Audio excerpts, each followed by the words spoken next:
De volta direto ao plenário do Supremo Tribunal Federal. 1.307 de 1.307. Ministro Luiz Fux, presidente do STF, agora, então, presencialmente no plenário. Eu concedo a palavra à Sua Excelência, ministra Rosa Weber, para o seu voto.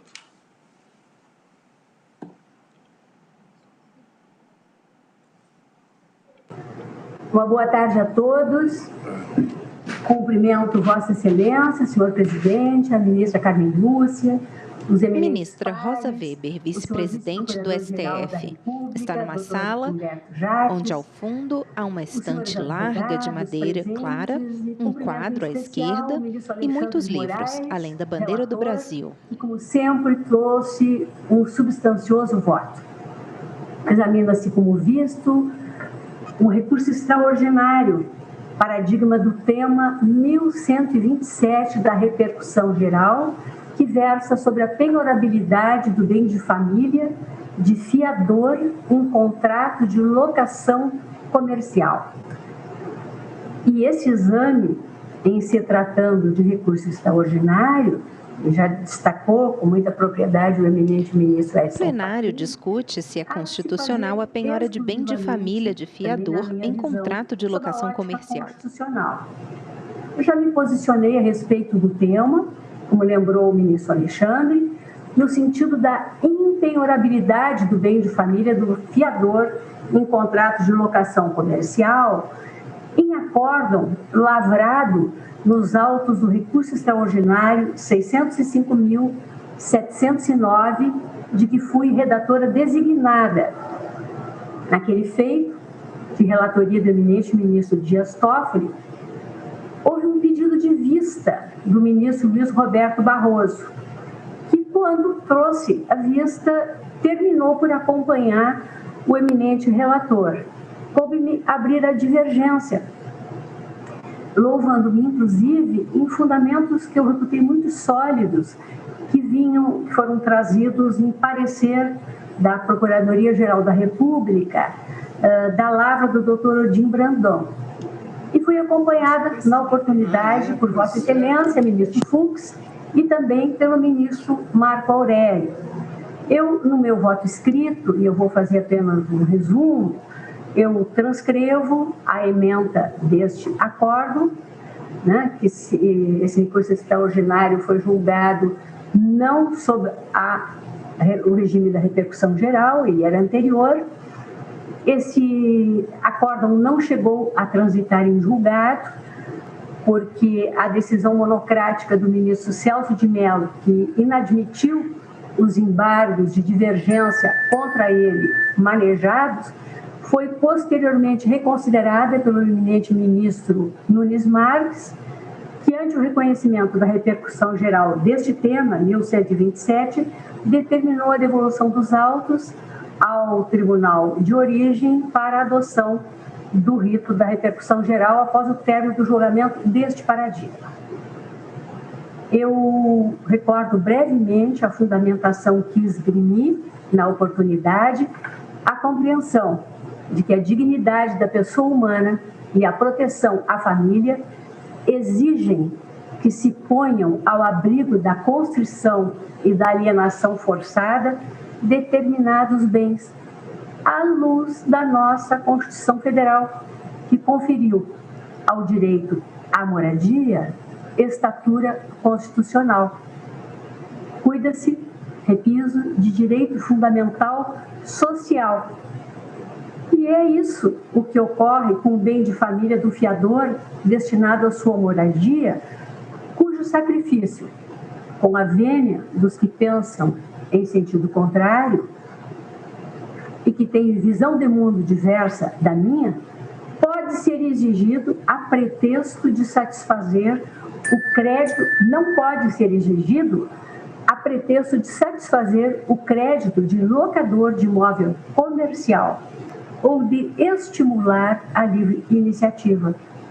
Tal interpretação do artigo 3º, inciso 7 da Lei 8.009 de 1990, não se sustenta, a meu juízo, à luz dos ditames introduzidos na nossa Constituição pela Emenda Constitucional número 26 de 2000. A restrição do direito à moradia do fiador em contratos de locação comercial tampouco se justifica à luz do princípio da isonomia. Eventual bem de família de propriedade do locatário, vale recordar, não se sujeitará à constrição e alienação forçada para o fim de satisfazer valores devidos ao locador. Não vislumbro, assim, justificativa para que o devedor principal afiançado goze de situação mais benéfica do que a conferida ao fiador, que é o garante, sobretudo porque tal disparidade de tratamento, ao contrário do que se verifica na locação de imóvel residencial, não se presta à promoção do próprio direito fundamental à moradia. Acrescento que, no caso de locação comercial, a imposição de restrições ao direito fundamental à moradia do fiador, por meio da penhora do único imóvel destinado à sua residência, tampouco se justifica, na minha visão, sob o ângulo da proporcionalidade. Primeiro, porque a medida não é necessária ante a existência de instrumentos outros suscetíveis de viabilizar a garantia da satisfação do crédito do locador de imóvel comercial.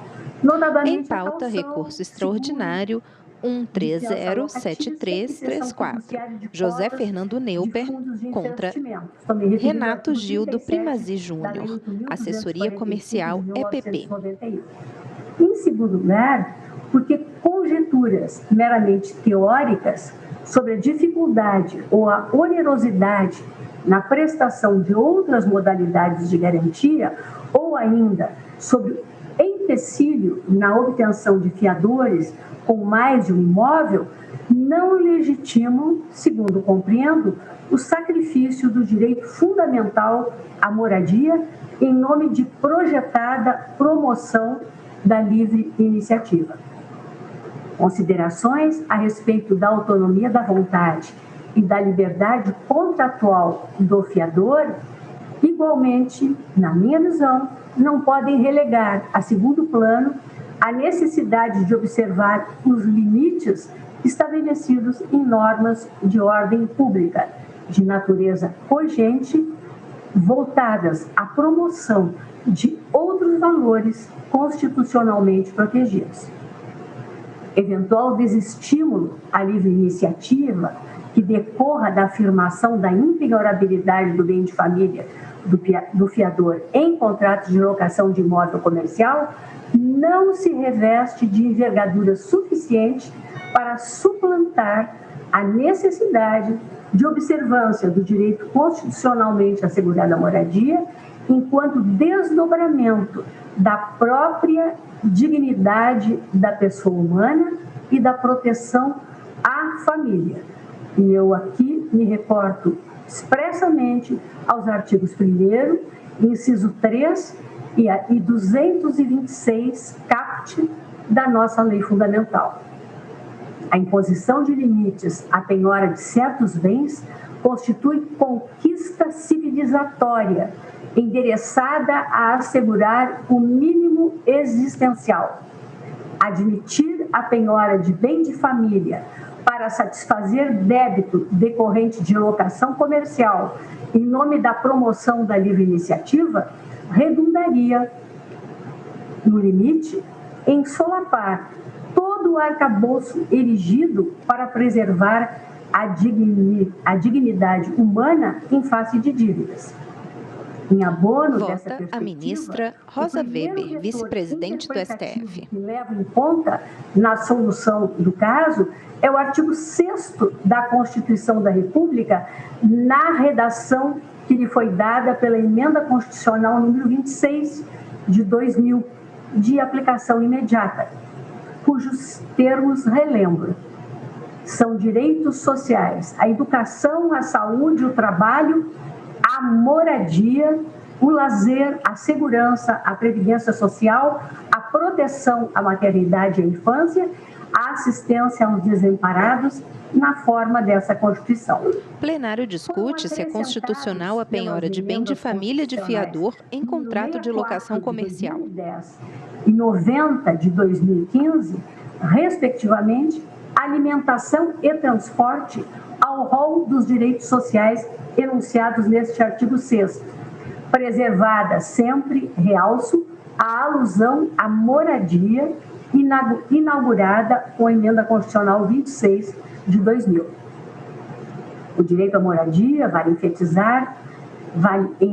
enfatizar, não se confunde simplesmente com o direito à propriedade de imóvel. Trata-se, na dicção de Sérgio Iglesias Nunes de Souza, de direito da personalidade, de natureza extrapatrimonial, essencial para viabilizar a existência humana digna. Cito no voto a fonte. A propósito da fundamentalidade e das dimensões negativa e positiva do direito à moradia, trago também doutrina onde se realça que o direito à moradia emana do respeito à dignidade da pessoa humana, fundamento da República Federativa Brasileira. A dignidade é tarefa e limite para o poder público, devendo também a comunidade em geral e cada uma das pessoas respeitá-la e promovê-la. Destaco ainda o seguinte trecho.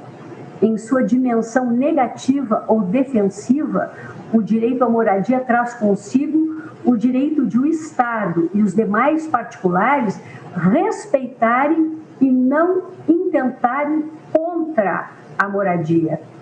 Assim, todos estão vinculados ao direito à moradia, devendo interpretar a legislação infraconstitucional e solucionar colisões tendo esta baliza. E nesse prisma, a norma impõe ainda a vedação do retrocesso no tratamento legislativo, sendo que o direito à moradia não pode ser suprimido ou restringido arbitrariamente, nem reduzidas as conquistas até agora alcançadas.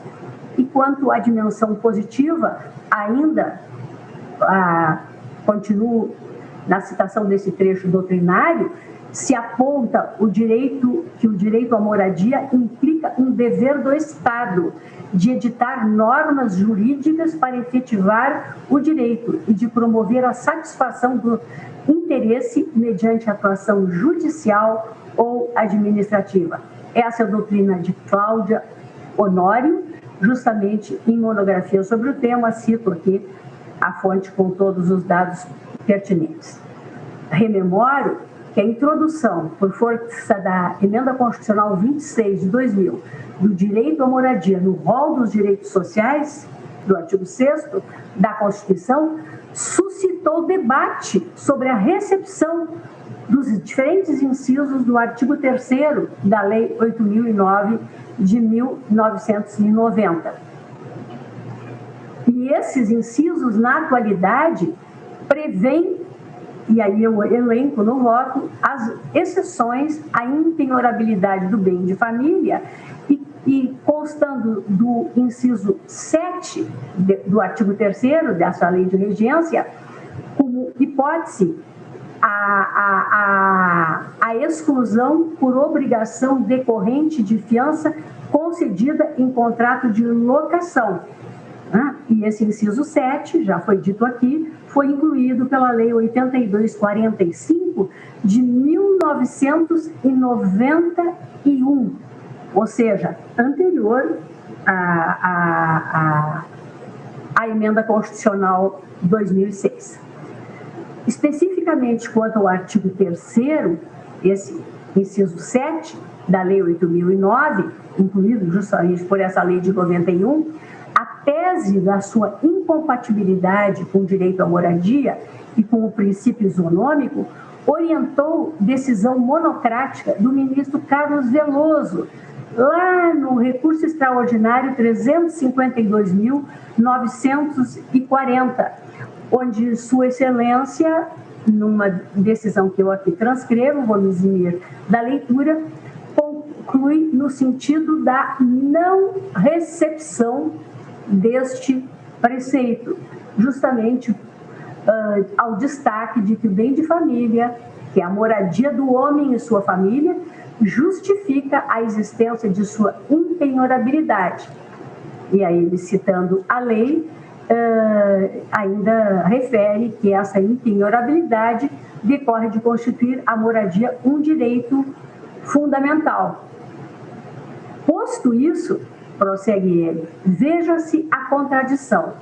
A Lei 8245, de 1991, excepcionando o bem de família do fiador, sujeitou o seu imóvel residencial próprio do casal ou da entidade familiar à penhora. Não há dúvida, continua, que a ressalva contida pela Lei 8245 de 91, no inciso 7 do artigo 3º, feriu de morte o princípio isonômico, tratando desigualmente situações iguais, esquecendo-se do velho brocardo latino ubi edem ratio ibi edem leges dispositivo. Ou, em vernáculo, onde existe a mesma razão fundamental, prevalece a mesma regra de direito. Em pauta, recurso extraordinário 1307334. José Fernando Neuber contra Renato Gildo Primazzi Júnior, assessoria comercial EPP. Foi recebido pela emenda constitucional 26 de 2000. Essa não recepção, prossegue ele, mais se acentua diante do fato de a emenda constitucional 26 de 2000 ter estampado expressamente no artigo 6º da Constituição Federal o direito à moradia como direito fundamental de segunda geração, direito social. Ora bem, o bem de família encontra justificativa, foi dito linhas atrás, no constituir o direito à moradia um direito fundamental que deve ser protegido e por isso mesmo encontra garantia na Constituição. E aí conclui no sentido da não recepção da norma. Essa decisão não foi desafiada por recurso e transitou em julgado, mas, como todos sabem, posteriormente, em 2006, o plenário dessa Suprema Corte, ao julgamento do recurso extraordinário 407.688, concluiu por maioria em sentido distinto, isto é, pela compatibilidade da previsão contida no artigo 3º, inciso 7 da Lei 8.009, com a emenda constitucional 26 de 2000. Aqui transcrevo a emenda do acórdão. Quem vota é a ministra Rosa Weber, vice-presidente do STF. Então, examinado pelo plenário, foi enfocado sobre o ângulo exclusivo da fiança prestada como garantia em contrato de locação residencial, na minha visão, e com devido respeito às compreensões contrárias.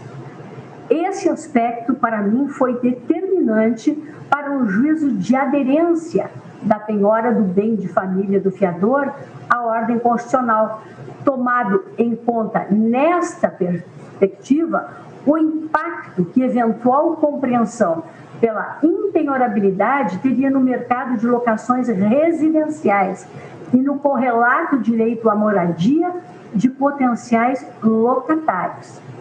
Significa dizer que a recepção do artigo 3º, 7 da Lei 8.009, pela emenda constitucional de 26 de 2000, foi afirmada naquele precedente, na minha visão, a partir de um juízo de ponderação entre o direito à moradia de fiadores e idêntico direito de locatários ou candidatos a locatários. O plenário discute se é constitucional a penhora de bem de família de fiador em contrato de locação comercial. Quanto ao fiador em contrato de locação residencial, configura configurava medida de promoção do próprio direito à moradia, relativamente aos locatários. Entendeu essa Suprema Corte por sua compatibilidade com a Constituição da República. Eu trago no meu voto escrito, senhor presidente, parte da fundamentação do eminente ministro César Peluso, relator, mas destaco aqui para vossas excelências, porque cheguei a essa conclusão, os seguintes parágrafos. Diz o ministro Peluso: a respeito, não precisaria advertir que um dos fatores mais agudos de retração e de dificuldades de acesso no mercado de locação predial está, por parte dos candidatos a locatários, na falta absoluta, na insuficiência ou na onerosidade de garantias contratuais licitamente exigíveis pelos proprietários ou possuidores de imóveis de aluguel, nem tampouco que acudir a essa distorção, facilitando a celebração dos contratos e, com isso, realizando, num de seus múltiplos modos de positivação e de realização histórica, o direito social de moradia. É a própria ratio legis da exceção prevista no artigo 3º, 7 da Lei 8.009. São coisas óbvias e intuitivas. E prossegue mais abaixo. Nem parece, por fim, curial invocar-se de ofício o princípio isonômico, assim porque se patenteia diversidade de situações factuais e de vocações normativas. A expropriabilidade do bem do fiador tende, posto que por via oblíqua, também a proteger o direito social de moradia, protegendo o direito inerente à condição de locador, não um qualquer direito de crédito, como bem observou José Eduardo Faria, os direitos sociais não configuram um direito de igualdade, baseado em regras de julgamento que implicam um tratamento uniforme. São, isto sim, um direito de preferências e das desigualdades, ou seja, um direito discriminatório com propósitos compensatórios. Não admira, portanto, conclui, que no registro e na modelação concreta do mesmo direito social se pré-ordene a norma subalterna a tutelar, mediante estímulo do acesso à habitação arrendada, para usar os termos da Constituição lusitana, o direito de moradia de uma classe ampla de pessoas interessadas na locação, em dano de outra de menor espectro, a dos fiadores proprietários de um só imóvel, enquanto bem de família, os quais não são obrigados a prestar fiança. Castrar essa técnica legislativa, que não pré-exclui ações estatais concorrentes de outra ordem, romperia equilíbrio do mercado, despertando exigência sistemática de garantias mais custosas para as locações residenciais, com consequente desfalque do campo de abrangência do próprio direito constitucional à moradia. Fecho aspas. Na minha visão, este fragmento que li não deixa dúvida de que o plenário dessa Suprema Corte, no julgamento daquele recurso extraordinário, cotejou, repiso, o direito à moradia do fiador com o idêntico direito dos candidatos a locatários, esposando, ao final, a compreensão de que o acesso à habitação arrendada sofreria revés, se fragilizada a garantia fidejussória pela afirmação da impenhorabilidade do bem de família do fiador. O plenário discute se é constitucional a penhora de bem de família de fiador em contrato de locação comercial. Vota a ministra Rosa Weber, vice-presidente do STF. De locação residencial teria como resultado a exigência por locadores de outras modalidades de garantia, mais onerosas, a serem prestadas pelos locatários, a exemplo de calções ou seguros, em cenário paradoxalmente suscetível de dificultar ou mesmo inviabilizar, em alguns casos, a consecução do próprio direito à moradia, previsto no artigo 6º da Magna Carta. Esse entendimento restou reafirmado ao julgamento do recurso extraordinário paradigmático 612.360, ocasião em que, enfrentado o tema 295 da repercussão geral, o plenário do Supremo Tribunal assentou a seguinte tese: é constitucional a penhora de bens de família pertencente a fiador de contrato de locação em virtude da compatibilidade da exceção prevista no artigo 3º, 7º da Lei 8.009 com o direito à moradia consagrado no artigo 6º da Constituição Federal com relação à Emenda Constitucional 26 de 2000. Não há dúvida que o enunciado, a tese fixada, não distingue locação comercial de locação residencial. Prossigo eu. A reafirmação da jurisprudência no aludido apelo extremo paradigmático teve por base, enfatizo, enfoque que privilegiou a fiança prestada para viabilizar a locação residencial. Realçada assim a diferença entre as premissas que orientaram a fixação da tese no tema 295 da repercussão geral e a enfocada no presente tema de repercussão geral, ou seja, feito distinguish, pronuncio-me pela incompatibilidade da penhora do bem de família do fiador nos contratos de locação comercial com o direito fundamental social à moradia, bem como com o princípio isonômico veiculado no artigo 5º caput da Magna Carta. Se na garantia prestada em contratos de locação residencial é possível contrapor o direito à moradia de fiadores ao igualmente relevante direito à moradia de locatários, como apontado nos precedentes a que aludi, o mesmo, com a devida vênia, não se verifica na hipótese da fiança em contrato de locação de imóvel comercial.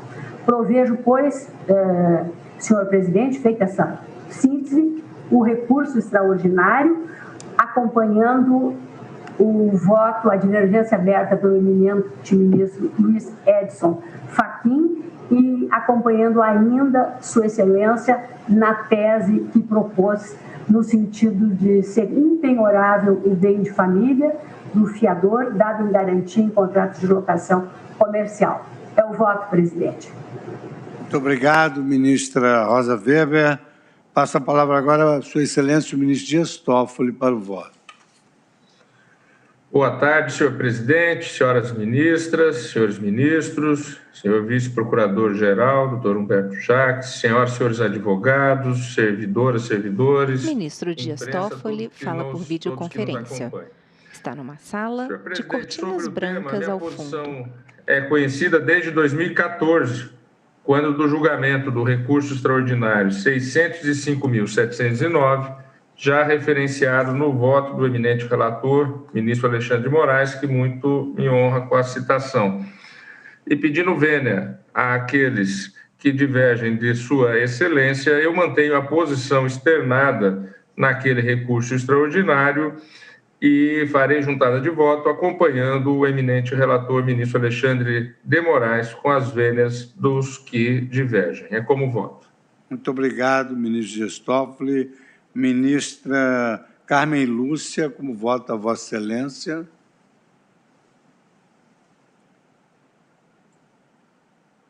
Senhor presidente, senhora vice-presidente, ministra Rosa Weber, senhores ministros, que cumprimento na pessoa do ministro Alexandre de Moraes, relator, que apresentou um voto que chega Ministra Carmen Lúcia fala por videoconferência. Ao fundo, bandeira do Brasil, uma planta ornamental e uma mesa com cadeiras. Aos quais cumprimento também pelo dia de ontem, como já foi afirmado aqui. Senhor presidente, como se pôs de maneira clara, o que estamos a cuidar é da possibilidade ou não, em face da Constituição, da penhora de bem de família, de fiador de contrato de locação comercial. Como disse inicialmente, brevemente, senhor presidente, e farei a juntada de voto escrita, alongado com as razões nas quais reitero que venho apresentando nas decisões monocráticas e da turma, no sentido com as vênias do ministro relator e dos que o acompanharam diversos, de sua excelência, no sentido de que é uma matéria constitucional, sobre a qual já deparou este colegiado, e também acompanho a divergência exatamente porque me parece que aqui estamos numa matéria constitucional sensível. O direito à moradia compõe um espaço de liberdade. Em pauta, recurso extraordinário 1307334, José Fernando Neuber contra Renato Gildo Primazzi Júnior, assessoria comercial Numa EPP. passagem de que faço citação no voto que falei juntada, presidente, eu lembro a lição do professor José Afonso da Silva, entre outros, que afirma que o direito à moradia é um daqueles direitos que tem uma face negativa e uma face positiva. A face negativa significa que o cidadão não pode ser privado de uma moradia, nem impedido de conseguir e mantê-la, no que importa a abstenção do Estado e de terceiros, afirma o professor Zé Afonso. E assim tem sido uma parte da interpretação que temos dado neste Supremo Tribunal Federal nesta matéria.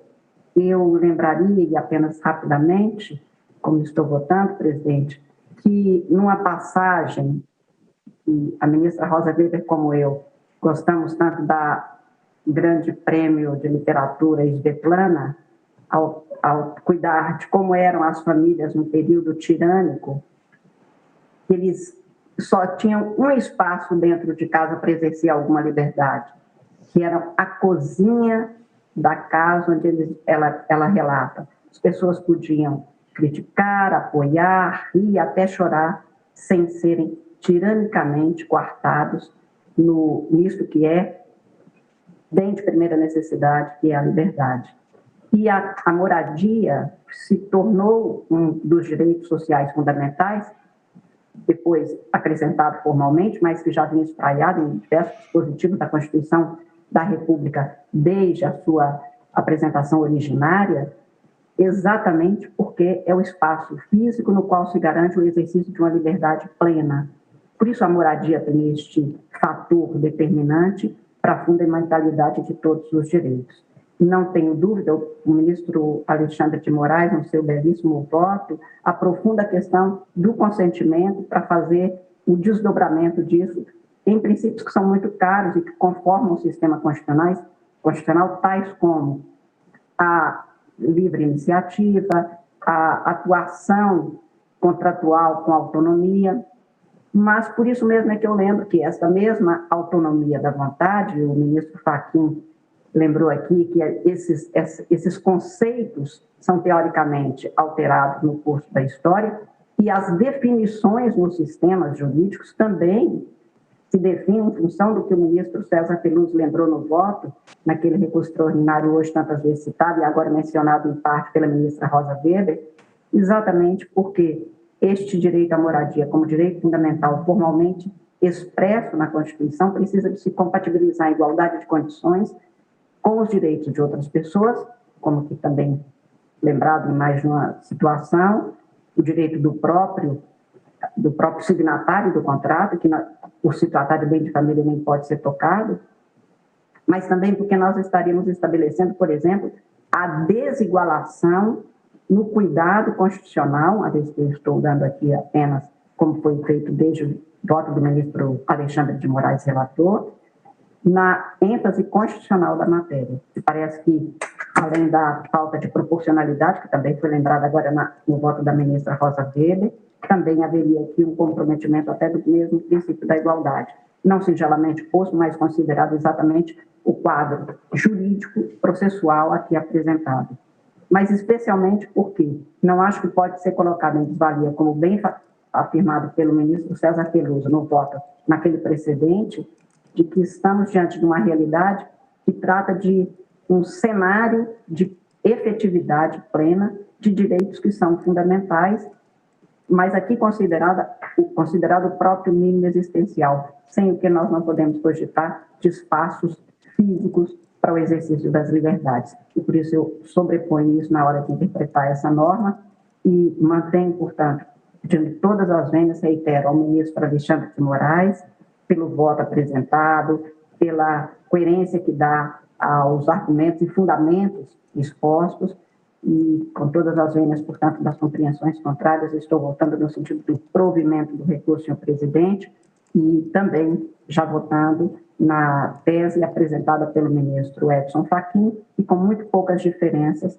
seria que eu apresentaria e faço isso e vou deixar lançado ao final do voto, de que farei juntada como antes afirmado. Muito obrigada, senhor presidente. Obrigado, senhores ministros. Muito obrigado, ministra Carmen Lúcia. Concedo agora a palavra à sua excelência, o ministro Ricardo Lewandowski, para o voto.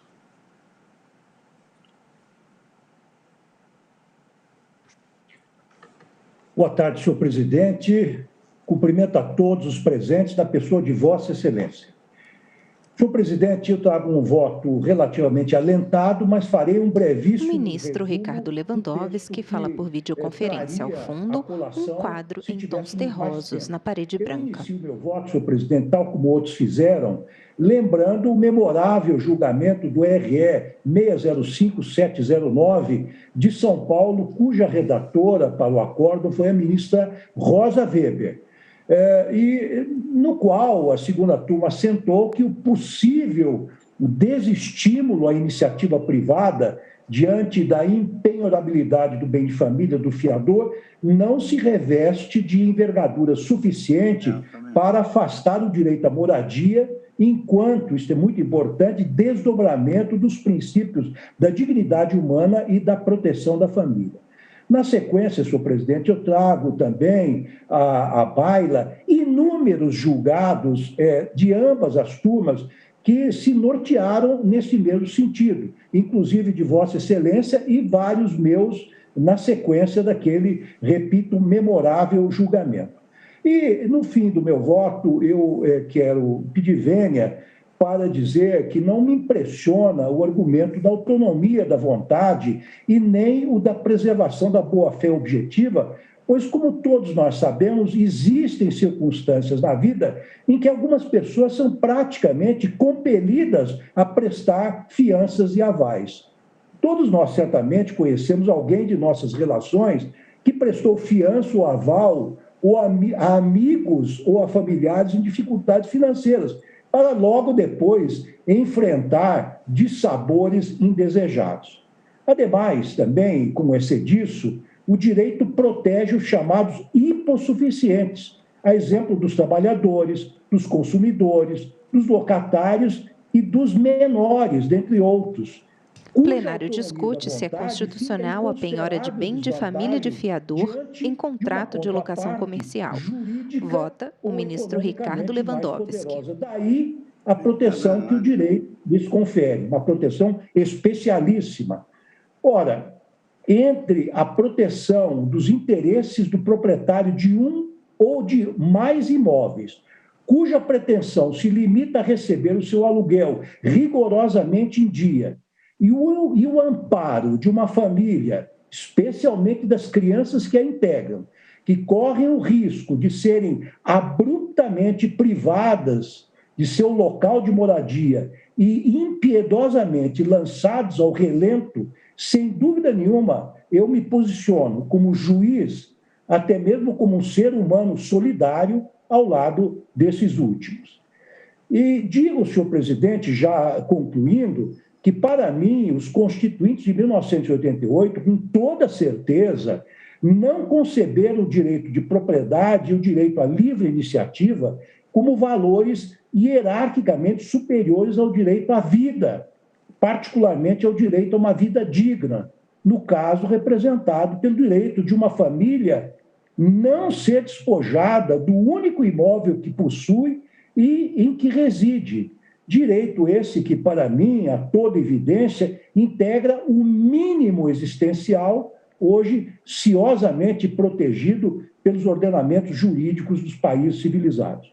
Diante dessas razões, senhor presidente, pedindo vênia, em especial, ao eminente ministro Alexandre de Moraes, que nos brindou com um substancioso voto. Eu dou provimento ao recurso extraordinário para acompanhar a divergência aberta pelo ministro Edson Fachin, cujos argumentos também adoto em reforço, e também quero dizer que adoto também a tese que Sua Excelência acaba de enunciar.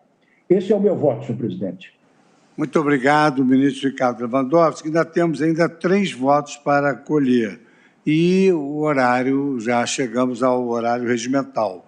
Eu, então, vou suspender o julgamento, realocá-lo para uma outra oportunidade e desejar a todos que tenham um bom fim de semana, agradecer o trabalho dos nossos servidores, colaboradores, imprensa e demais funcionários da nossa sessão.